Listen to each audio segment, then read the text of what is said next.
Be'ezrat Hashem, à l'occasion, cette semaine, de la Hiloula de Rachel Imenu, qui cette année, en 5777, tombe le Shabbat, Lech Lecha, qui sera le 11 Rejvan. Chaque année, on célèbre la Hiloula de Rachel Imenu à cette date-là, la date où elle est partie de ce monde, selon la Massorette juive. On voit que Rachel Imenu, on rapporte dans le Zohar 3 Mahamarim, 3 enseignements, sous un grand titre. Le grand intitulé de Zchut Rachel Imenu, le mérite de Rachel Imenu. C'est quoi son mérite? Alors pour arriver à comprendre, il faut reprendre depuis le départ. Rachel Imenu, on sait que lorsqu'elle va rencontrer Yaakov pour la première fois, c'est à côté d'un puits, où Rachel était venue pour abreuver le troupeau de son père. Ce que peu de gens savent, c'est en réalité le troupeau de Lavan, le père de Rachel, avait été victime d'une grande épidémie. Et malgré ça, Lavan, malgré toutes les pertes qu'il a dû subir, il lui restait un troupeau très important. Mais il avait décidé de confier la charge de ce troupeau à sa fille Rachel. Certains avis rapportent que lorsque Yaakov a rencontré Rachel pour la première fois, elle aurait eu 12 ans. Elle aurait épousé à l'âge de 12 ans. D'autres disent non, qu'elle avait 21 ans. D'autres disent qu'elle avait 30 ans. Bref, il y a 6 avis différents concernant l'âge de Rachel Imenu, l'âge auquel elle aurait rencontré Yaakov et l'âge auquel elle aurait été décédée. Elle serait partie de ce monde. Mais lorsqu'elle rencontre Yaakov, Yaakov lui fait part de son intention de la demander en épousailles auprès de son père, Lavan. Et elle lui dit tout de suite, attends, mais moi j'ai une grande sœur, j'ai Léa. Mon père, je le connais, jamais de la vie, il va me laisser épouser un homme avant de marier sa fille Léa. Et là, Yaakov lui dit, mais moi je suis le frère de ton père. Ce qui est faux, c'est le neveu de son père, c'est le fils de Rivka, qui est la sœur de Lavan. Qu'est-ce que tu nous dis maintenant, tu es le frère de son père? Il dit, ton père, Chachamim nous rapporte, pourquoi il a dit une chose pareille? C'est tout simplement pour nous dire que de la même façon que Lavan, il savait tourner les gens en bourrique, Yaakov, il était capable de se mettre à son niveau et de s'adapter à la situation. Et effectivement, lorsque Yaakov fit part de son intention de demander en mariage Rachel, Lavan, il est venu, il lui a dit, bon écoute, il n'y a aucun problème. Yaakov, il dit, attends, on fait un contrat. Moi, tu prends l'engagement de ne pas échanger les noms entre Rachel et Léa. Pas tu me files Léa, d'accord? Et tu me dis que c'est Rachel. Pas tu leur échanges les noms. Rachel, c'est la petite. Ok, il n'y a pas de problème, etc., etc., etc. Et malgré ça, Lavan, il va mettre Léa sous la choupa à la place de Rachel. Yaakov, qui le savait, qui savait les risques qu'il prenait en faisant affaire avec Lavan, avait donné des simanim, des signes particuliers, des codes entre lui et Rachel pour être sûr que ce soit elle qui arrive sur la choupa. Alors les Baal Tosfot, dans leurs commentaires sur la Torah, rapportent que ces simanim-là, c'était Théora Ani, que lorsque Rachel arrivait sous la choupa, elle devait dire à Yaakov, comme une femme, lorsqu'elle revient du mikvé, elle doit signifier à son mari qu'elle s'est bien trempée au mikvé. Même si le mari sait que la femme est partie au mikvé, parfois il peut avoir eu un problème, d'accord? Le mikvé est fermé, elle n'a pas pu se tremper au mikvé, il y a eu un problème à un niveau ou à un autre. Donc lorsqu'elle rentre, la femme doit dire Théora Ani à son mari, ou au moins je me suis trempé au mikvé, lui faire comprendre, même par allusion, mais lui faire comprendre. Maintenant, par rapport à ça, on voit quoi? On voit que c'est le siman. Et d'autres qui disent que c'était quoi le siman? Lorsque Rachel et Yaakov sont vus pour la première fois, ils ont vu Beruach HaKodesh, qui s'était fait l'un pour l'autre, qui devait se marier et avoir 12 fils, qui donnent naissance aux 12 tribus. Maintenant, il lui a dit, l'autre siman, tu me diras le nombre de fils qu'on doit avoir. Et là, tu me le diras ça au moment où on sera dans la chambre du ciel. Qu'est-ce qu'elle a fait, Rachel? Tout simplement, Yaakov, il a pas vu venir l'histoire. Premièrement, Lavan les a fait se marier dans la pénombre, à la lumière d'une seule bougie. D'accord? Pour toute la salle, imagine, il y a tous les invités, il y a tout le monde dans la salle, la choupa, il y a une bougie pour éclairer le tout. Et en plus, il a recouvert le visage de la mariée. Donc il ne pouvait pas voir qui était la mariée. D'accord? Et à ce moment-là, lorsqu'il a demandé le premier siman, c'est Rachel qui s'est cachée à côté de Léa et qui a répondu pour que Yaakov identifie la voix de Rachel. Pourquoi elle a fait une chose pareille? Alors, tout simplement, on nous rapporte que Rachel, elle était sous le sigle du Rachamim, ce qui veut dire la miséricorde divine. Mais que Léa, elle a précédé Rachel. Pourquoi? Parce que lorsqu'elle était à la croisée des chemins, elle passait son temps depuis toute petite à entendre les gens dire que Yaakov avait eu 2 jumeaux. Que Yitzhak a eu 2 jumeaux, Yaakov et Esav, et que Lavan lui aussi il a eu 2 jumelles, Donc de ce fait, le grand va épouser la grande, donc Esav va épouser Léa. Et le petit, Yaakov, va épouser Rachel. Tout le monde l'avait dit. Quand Léa a entendu cela, elle s'est mise à pleurer et à prier pour ne pas épouser un mécréant comme Esav. Rachel qui a vu cela, elle s'est dit, attends, ma sœur, elle ne se sent pas capable d'épouser un tel rachat. Donc elle s'est dit, bon, je vais laisser elle épouser Yaakov. Parce qu'elle ne supportera jamais d'être l'épouse de Esav. Et de ce fait, elle est venue, elle a donné, elle, les simanim pour ne pas faire honte à Léa. Le Zohar nous rapporte, dans le premier Mahamar, sur le mérite de Rachel Imenou, que lorsque le premier temple a été détruit, il y a une voix céleste qui s'est élevée dans les cieux supérieurs et qui a dit, attendez, les Havot, les Imaot, vous êtes où? Le temple de Dieu a été détruit, mais vos enfants, ils sont amenés en exil, en Babylonie. Vous êtes où? Vous faites quoi? Et là, les Havot et les Imaot se sont réveillés, ils ont commencé à parler avec Moshe Rabbeinu, avec tous les Nivim qui étaient déjà dans le ciel, etc. À l'époque, tous les tzadikim, et personne ne pouvait rien faire jusqu'à que Abraham dise à tout le monde, on descend dans les cendres du Beth Amikdash. Abraham, Yitzhak, Yaakov, Sarah, Rivka, Rachel et Léa sont descendus dans les cendres du Beth Amikdash. Et sont mis à pleurer en disant, où sont nos enfants? Qu'as-tu fait, Dieu? Et là, Dieu se présente devant eux. Abraham prend la parole. Il dit, qu'as-tu fait? Qu'as-tu fait de nos enfants? Pourquoi les as-tu emmenés en exil? Il dit, vous savez ce qu'ils ont fait, vos enfants? Le brit qu'on a fait, toi et moi, Abraham, l'alliance qu'on a scellée, qui est symbolisée par la Brit Mila, cette même Brit Mila, tes enfants, ils ont eu des mauvaises mœurs. Tes enfants, ils ont rendu impur leur Brit Mila. Il est rapporté dans les brachot que l'on fait au moment de la Brit Mila, on demande à l'enfant de se protéger, de protéger son hot bérit, le signe de son alliance. Il est rapporté que lorsqu'un enfant vient au monde, les deux lettres qui viennent sur son rouach et son nefesh, d'accord, les deux premières parties d'un neshama, sont le shin et le dalet. Et sur la neshama elle rajoute le yud, qui crée le nom de Dieu, Shaddai. Shaddai, deux explications.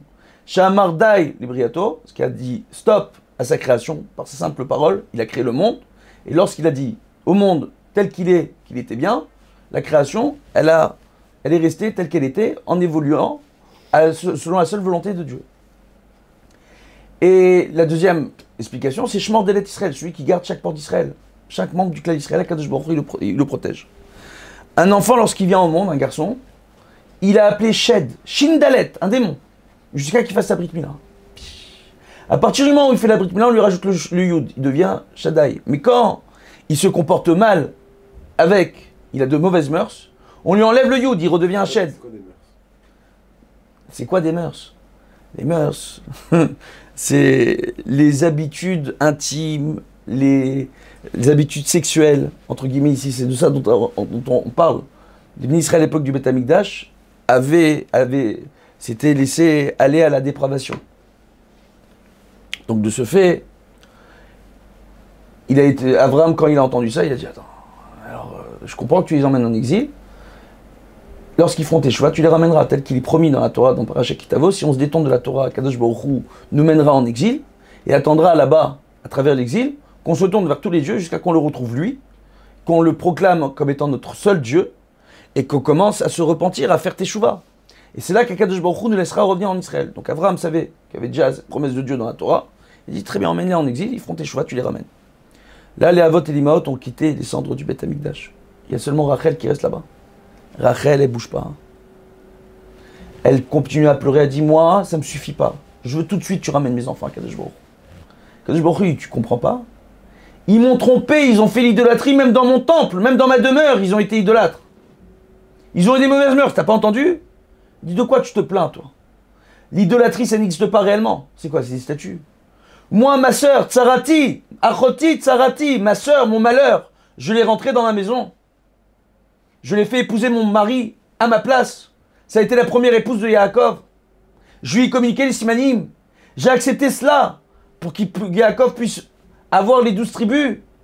Il est rapporté dans le Zohar qu'une femme, lorsqu'elle s'unit pour la première fois avec son mari, lors de cette première union, le mari donne la force à sa femme de pouvoir enfanter le nombre d'enfants qui leur sont destinés. Yaakov a eu la kavana lorsqu'il est allé avec Léa pensant que c'était Rachel, d'avoir 12 tribus. Raison pour laquelle celle qui va mettre le plus au monde de tribus de fils, à Yaakov, c'est Léa. Elle va mettre au monde 6 fils. Rachel va mettre au monde un premier fils. Les servantes Bila Vizilpa, chacune vont mettre au monde 2 fils.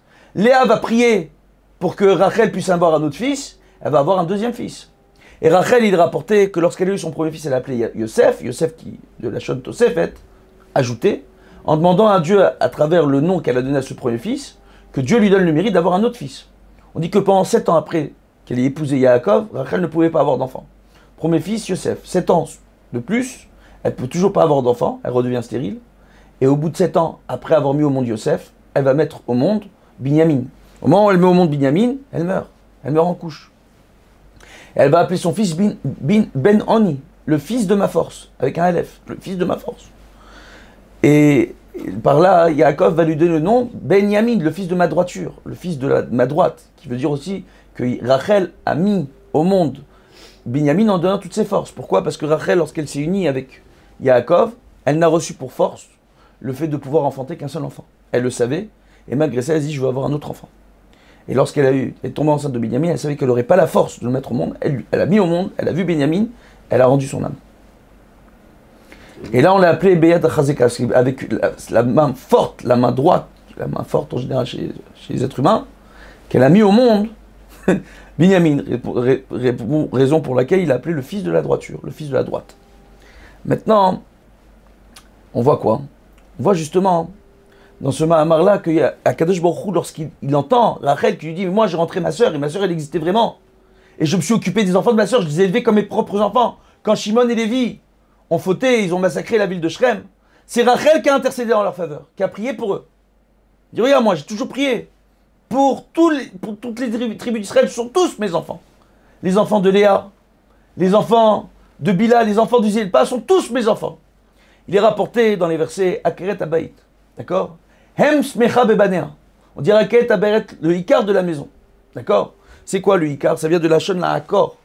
C'est du quoi en réalité? Une femme, quand on vient, on l'arrache de la maison de son père. C'est ce qu'a fait Yaakov. Il a arraché Léa et Rachel de la maison de Lavan et il les a mis dans sa maison à lui, entre guillemets. Mais c'est aussi Akeret. Akeret, c'est une femme c'est l'essentiel. Mais Akeret aussi, c'est une femme stérile. C'est-à-dire la femme, si tu fais pas d'elle le Ikar dans ta maison, elle ne peut pas te donner d'enfant. Si tu ne fais pas d'elle le Ikar dans ta maison, l'essentiel de ta maison, si toi l'homme, tu ne fais pas de cette femme le Ikar, que Rachel a eu du mal à avoir des enfants parce qu'elle sentait qu'elle n'était pas aimée comme elle aurait voulu par son mari, vu que Yaakov avait aussi pris Léa pour épouse. Si tu ne fais pas de cette femme le Ikar, elle ne pourra pas donner d'enfant. C'est pour ça qu'on rapporte que Rachel a été aimée avec un très grand amour par Yaakov. Yaakov a vu qu'ils ont été trompés par Lavan, il voulait donner la force à Rachel d'avoir des enfants.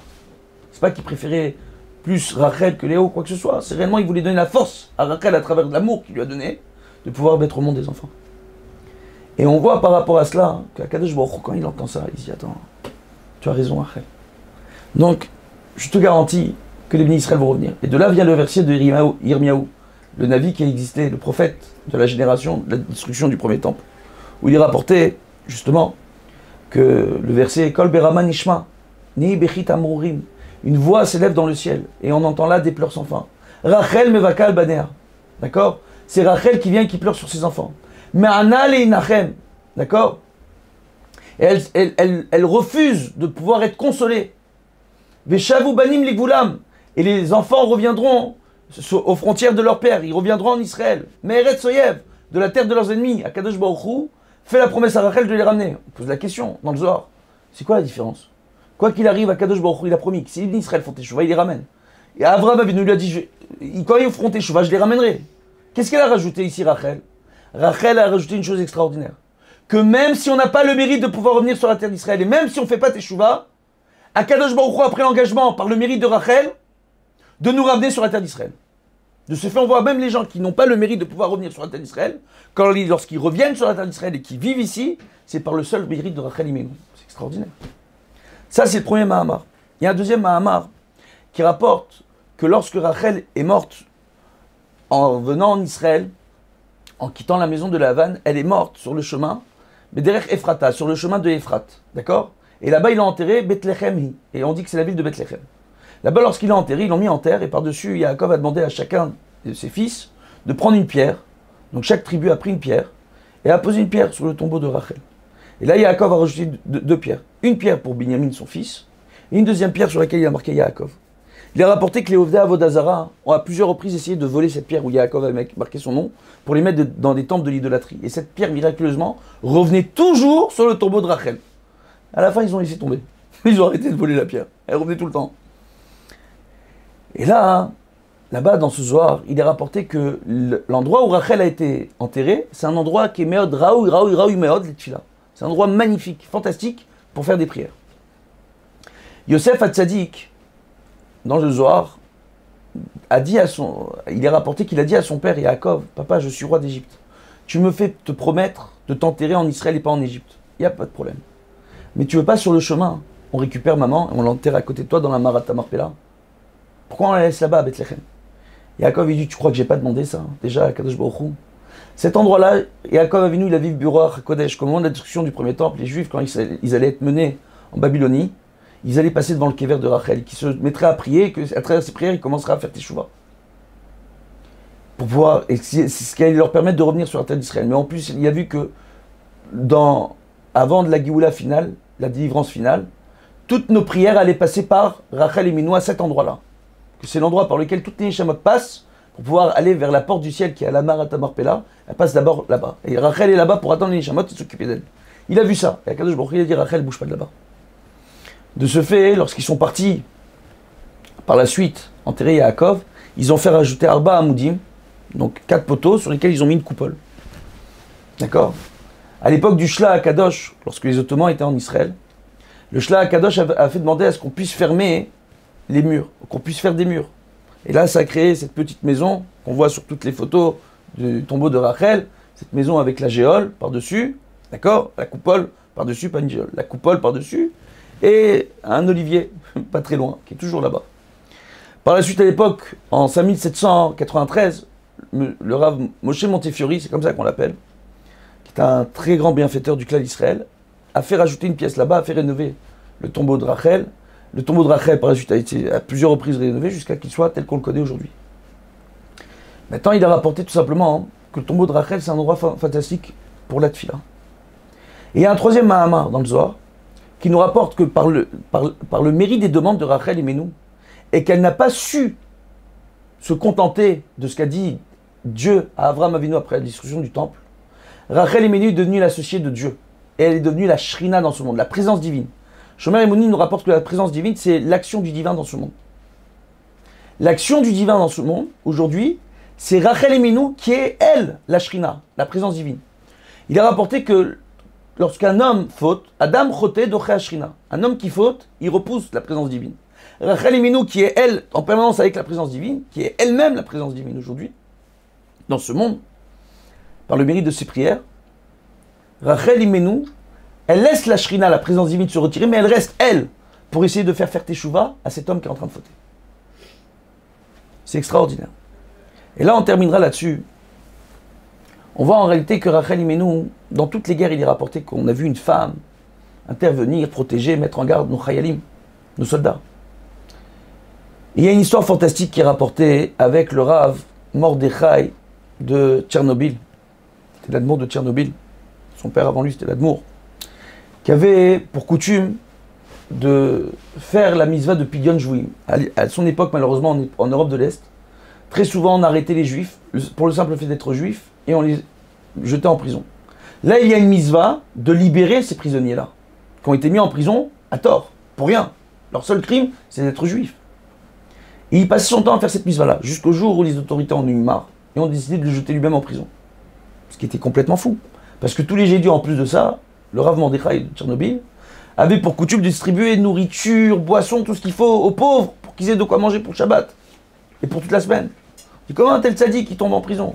Tous les Juifs sont révoltés, ils ont demandé au moins aux autorités de donner le droit d'avoir talit, filin, une coupa de tzedaka et un sidour pour pouvoir faire ses prières.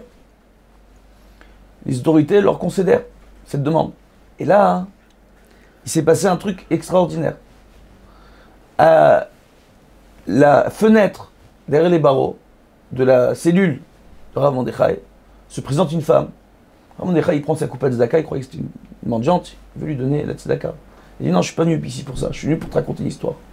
Il a rapporté dans la Gemara, dans Bava Batra, qu'il y avait un homme à l'époque du Beth Amikdash qui avait fait construire des puits sur tout le chemin vers la montée de Jérusalem, son chemin de la montée vers Jérusalem, pour qu'au moment des fêtes, des 3 fêtes, lorsque tous les Juifs venaient à Yerushalayim pour faire leur sacrifice dans le temple et célébrer les fêtes, ils puissent se restaurer. Et en plus, il avait fait construire des petites maisons pour que les gens puissent se mettre à l'ombre et boire l'eau des puits. Puis un beau jour, sa propre fille est tombée dans un puits. Il est parti voir Rabbi Hanina ben Dossa, qui était un des grands de la génération, pour lui demander de prier, d'intervenir, d'intercéder, parce qu'ils n'arrivaient pas à sortir sa fille du puits. Personne n'arrivait à la sortir du puits. Et là, Rabbi Hanina ben Dossa lui dit, t'inquiète pas, tu es venu me voir, mais ta fille, elle va sortir là-bas. Pourquoi ? De la même façon que tu t'es inquiété de faire construire des puits pour que les gens aient de quoi s'abreuver sur le chemin du Beth Amikdash, Akadosh Baruch Hu, il ne peut pas te punir par un puits. Donc ta fille, t'inquiète pas. Par ce seul mérite-là, ta fille elle va sortir du puits. Je comprends pas, mais fais une prière, quelque chose. T'inquiète pas, je t'ai fait la bracha. Ta fille va sortir. Là, il apprend que sa fille a été sortie par des chèvres. On appelle Rechelim en hébreu. Rechelim, au singulier, c'est Rachel. Rachel et Menou. Qu'on est sorti là-bas. Et là-bas, nos maîtres nous enseignent en réalité que c'est Rachel et Menou qui a intercédé dans le ciel pour qu'on sorte cette petite du puits. Et là, la femme, elle dit, maintenant, je vais t'expliquer pourquoi t'es en prison, toi. T'as rien fait, t'es un tzaddik. T'as fait toute ta vie la mitzvah de Pidyon Shvuim, de faire libérer les captifs. Pourquoi maintenant on te jette en prison? Pour te faire comprendre l'importance de ta mitzvah dans le ciel. Mais tu peux pas comprendre cette importance si t'as pas ressenti la douleur d'être enfermé en prison. C'est pour ça que t'es en prison. Mais t'inquiète pas, tu vas vite sortir. Et la femme là disparaît. Dès que la femme disparaît, le geôlier vient, ouvre la cellule et libère le Rav Mordechai. Il comprend pas. Il dit, c'est quoi cette histoire? Alors là, on lui dit en réalité, et là il comprend que la femme qui est venue à la fenêtre, c'était Rachel et Béni. Oh. Il est rapporté aujourd'hui de nombreuses ségoulottes, que l'endroit, le Zohar nous dit que là, à la fin de la génération dans laquelle nous sommes, la génération messianique, à la fin des temps, les Juifs ne trouveront pour seule force, pour faire teshuva, le fait d'aller sur les tombeaux des tzadikim. Et on va aujourd'hui. On va en Europe de l'Est, on va là où il y a des tombeaux de tzadikim, on y va et on prie. Oui, on va partout pour prier sur les tombeaux de tzadikim. Il est rapporté que ces prières-là, qui sont faites, parfois, la personne qui fait la prière n'a pas suffisamment de mérite pour faire monter les prières au ciel. Et que même le tzaddik, le tombeau sur lequel on prie, parfois même le mérite du tzaddik ne pourrait pas suffire face aux fautes de certains d'entre eux. Et le Rav Nachman de Breslev, il connaissait un secret extraordinaire. C'est pour ça qu'il venait sur ma tombe prier. Parce qu'il savait que les prières qui étaient refusées, il suffit de les envoyer, elles sont toutes récupérées par Rachel Imenu depuis son tombeau pour les faire monter dans le ciel. Toutes les prières que Dieu refuse parce que nous n'avons pas suffisamment de mérite, Rachel Imenu les récupère pour essayer de les faire monter dans le ciel. Toutes les neshamot, chaque soir avant de se coucher, nos neshamot sont censés monter dans le ciel, selon un nombre de mitzvot qu'elles doivent réaliser chaque jour. Quand la neshama est manquante en mitzvot pour monter dans le ciel, Rachel essaye de réparer la neshama pour la faire monter dans le ciel elle-même. De la même façon, Rachel Imenu, elle intercède et elle récupère toutes nos prières, surtout les tombeaux de tzadikim et toutes les prières que l'on fait qui sont refusées, pour les faire monter dans le ciel. C'est l'endroit par excellence où il faut aller prier, le tombeau de Rachel Imenu. C'est un endroit extraordinaire pour aller faire des tefilot. De ce fait, Bezrat Hashem, par le mérite de Rachel Imenu, surtout Tagan Alenu, Akadosh Baruch Hu, il nous a donné différentes filotes. Et Rachel Imenu a dit, Akadosh Baruch Hu, dis-moi, tous les mois tu juges les d'Israël, à la fin de chaque mois, Dieu nous juge. Et tout simplement, elle lui a dit, je te demanderai de me faire une tova, que lorsqu'ils font la prière de Rosh Chodesh, quand ils font le moussaf de Rosh Chodesh, leur prière, que tu leur pardonnes toutes leurs fautes. Lorsqu'on vient aujourd'hui à Rosh Chodesh et qu'on fait le moussaf de Rosh Chodesh, qu'on fait le Hallel pour Rosh Chodesh, Kadosh Baruch Hu est disposé à nous pardonner toutes nos fautes par le seul mérite de Rachel Imenu. Et on le voit. Raché Chodashim Tikanta Le'amcha Tikanta. Il est marqué. Raché Chodashim Le'amcha Tikanta. Tu as fixé le premier jour du mois à ton peuple pour qu'il fasse des tfilotes. Laisse tomber le téléphone. Pour qu'il fasse des tfilotes. Qu'est-ce qu'on te dit en réalité? On dit tu as fixé des Raché Chodashim. Raché Chodashim Le'amcha, Raché Tevot, les initiales c'est Rachel. C'est de là on le voit réellement. Que la tfila du Rosh Chodesh, c'est par le mérite de Rachel Imenu, grâce à cette tfila-là, Kadosh Baruch Hu, il nous pardonne toutes nos fautes. Disposé à tout nous pardonner. Donc, de là, on comprend la simra qu'on doit avoir au Rosh Chodesh et le mérite qu'on a d'avoir le Rosh Chodesh. Ça, c'est premièrement. Et deuxièmement, on comprend le mérite qu'on a d'avoir eu Rachel Imenu, que elle, Baruch Hashem, aujourd'hui, on est tous appelés ses enfants. D'accord? Et que justement, c'est elle le Ikar. Pour le clan d'Israël, en tant qu'Ima, aujourd'hui, qui fait le travail avec toutes les Imaot, toutes, elles se complètent toutes dans le ciel. Mais elle a fait le travail de nous ramener, nous les plus loin. Nous qui n'avons pas à faire teshuva. Une femme, lorsqu'elle comprend ça, qu'elle doit faire preuve d'abnégation, de Messirut Nefesh pour son foyer, pour son mari, pour ses enfants. Elle a le mérite de Rachel Imenu qui vient et qui intercède dans sa faveur pour qu'elle ait le Shlom Bayit, pour qu'elle ait du Nachat dans l'éducation de ses enfants, de la tranquillité d'esprit, qu'elle réussisse avec son époux à éduquer ses enfants dans le droit chemin, et même à remettre son époux sur le droit chemin. Ça, Bezrat Hashem, si on arrive à le comprendre, là, à l'occasion de cette île-là, on aura compris beaucoup de choses. Et si chaque mère d'Israël arrive à comprendre une chose pareille, elles arriveront à faire teshuva chacune à leur époux. Et la Géoula va arriver tout de suite avec Mashiach Tzidkenu. Amen, Ken Yhi Ratzon. Merci, ça fait plaisir.